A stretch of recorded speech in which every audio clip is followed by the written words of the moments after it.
2020년 6월 4일 목요일 신명기 28장 7절로 14절 말씀. 내 대적들이 일어나 너를 치려 하면 여호와께서 그들을 내 앞에서 패하게 하시리니 그들이 한 길로 너를 치러 들어왔으나 내 앞에서 7길로 도망하리라.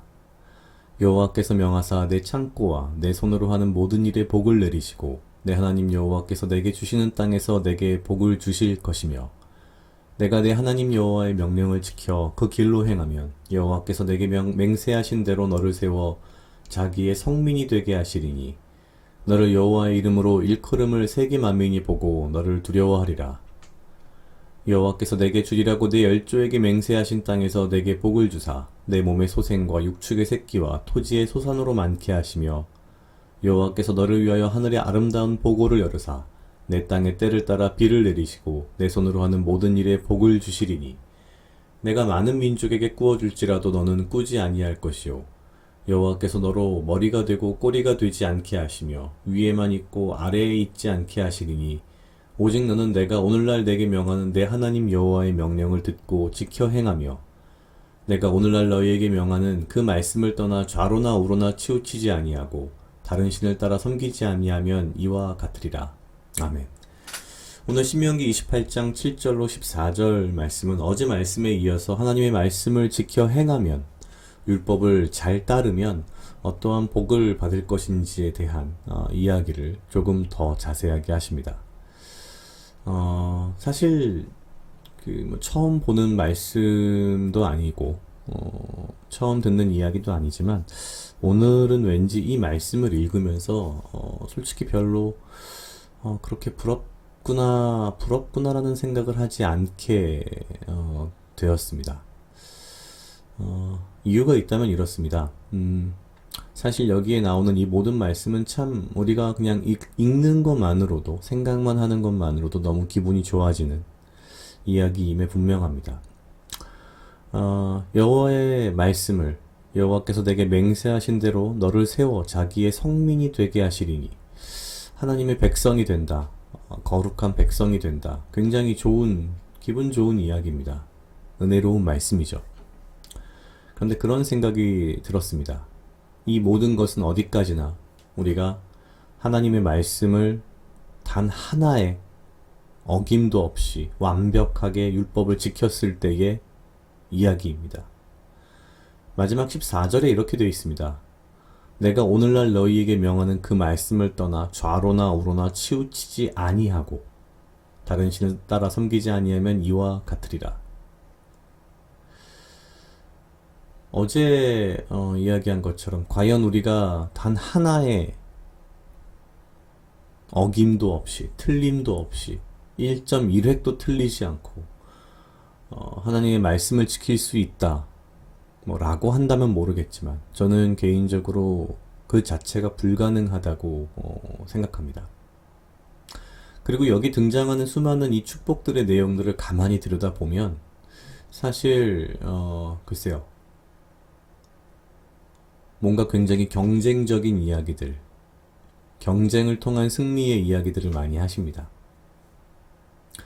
성민이 되는 것은 굉장히 은혜로운 일이고 거룩한 일이고 자랑스러운 일이 될지 모르겠지만 율법을 지켜서 성민이 되는 것보다는 오히려 예수님을 믿음으로, 십자가의 피를 믿음으로 내가 주님의 자녀가 되는 것이 훨씬 더 큰 은혜가 아닌가, 그것이 더 큰 어떻게 보면 복이 아닌가라는 생각이 언뜻 들었습니다. 사실 될 수도 없는 성민이라는 것에 마음을 두고 여기에 등장하는 수많은 경쟁 가운데에서의 승리에 마음을 둔다면 사실 어떻게 보면 그것은 하나님께서 애초에 우리에게 기대하시는 바가 아닐지도 모른다라는 생각이 듭니다.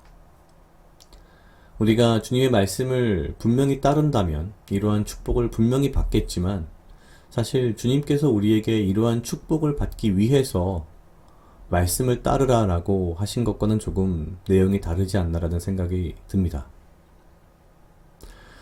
특히 14절에 좌로나 우로나 치우치지 아니하고 라는 말씀을 보면서 도대체 좌는 뭐고 우는 무엇일까? 여러 가지 의미가 있을 수 있겠지만 전반적으로 봤을 때 하나님은 정의의 하나님이시며 또한 사랑의 하나님이시라는 게 신명기 전체를 통해서 드러나는 어떤 하나님에 대한 핵심이 아닐까라는 생각을 했습니다. 정의로우며 사랑이 있으신 하나님의 모습. 우리는 인간이 그것을 좌로도 우로도 치우치지 않기가 참 힘든 그런 죄인이 아닌가라는 생각을 합니다. 뿐만 아니라 우리는 매일매일의 삶 속에서 사실 죄를 짓지 않을 수 없는 죄인인데, 우리의 죄성은 없어질 수 없는 죄인인데, 이 말씀들을 전부 다 하나하나 지키는 것 자체가 불가능한데, 여기에 있는 이 축복의 말씀들의 마음을 두고, 내가 내 삶 속에서 짓는 7, 8가지의 죄는 무시하고, 한두 가지 내가 지키는 것들에 마음을 두어서, 내가 주님의 말씀을 마치 굉장히 잘 따르며, 내가 진정한 성민이며, 내가 여기에 등장하는 모든 축복의 주인인 것처럼 오히려 하나님에게 이러한 축복을 강요하는 그런 마음을 가지는, 당연히 내 것이라고 생각하는 그런 마음을 가지는 것이 어쩌면 더 큰 죄가 아닐까라는 생각이 들었습니다. 사람마다 좀 다르겠지만 우리는 분명히 그러한 죄성을 가지고 있습니다. 우리가 어찌 보면 매일매일 말씀을 잘 읽지도 않으면서 어쩌면 한두 구절의 성경 말씀을 가지고서 나에게 적용해서 내가 의인인 양 생각할 수도 있고, 내가 아무런 이웃을 사랑하고 실천하는 삶을 살지 않지만 내가 한두 가지 뭔가 적선을 하고서 그것이 굉장한 이웃사랑을 한 것처럼 내 스스로를 자기 합리화를 하고 있지는 않은가라는 그런 생각을 했습니다. 신명기 말씀을 보면 볼수록 우리에게 정말 필요한 것은 예수님의 보혈의 피가 아닌가라는 생각을 하게 됩니다. 여기 있는 말씀들을 그 속의 깊은 뜻까지는 정말 범접할 수도 없거니와 단순히 여기에 드러난 행동들만 가지고도 우리가 따라할 수 없는 것들이 너무나도 많은데, 우리가 이 가운데에서 몇 가지를 지켰다 하여 여기에 등장하는 성민, 축복, 이런 것들을 내 것이라고 생각하는 것은 어쩌면 가장 큰 교만이고 죄가 아닐까라는 그런 생각을 오늘 아침에 조금 해봤습니다. 각자 약 2분 정도 묵상하시겠습니다.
다 같이 기도하시겠습니다. 하나님 아버지 감사합니다. 주여 이 하루도 나와 동행하여 주시옵소서.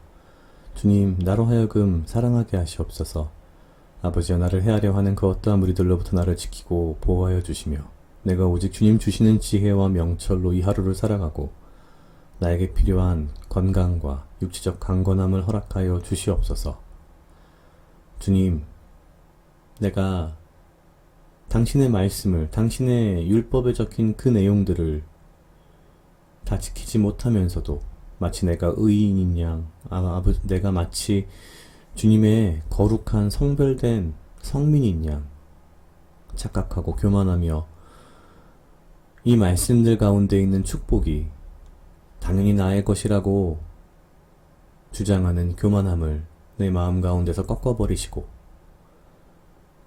내가 오직 죄인이며 죄인일 수밖에 없으며 예수의 피와 보혈의 피를, 그 십자가의 피를 내가 은혜로, 믿음으로, 감사함으로 주 앞에 나아갈 수 있는 겸손한 믿음과 나의 부족함과 나의 죄성을 항상 내 마음 가운데 있는 것들을 내가 바라보게 하셔서 이 하루도 오직 주의 은혜에 감사하는 하루를 살아갈 수 있도록 주여 인도하여 주시옵소서.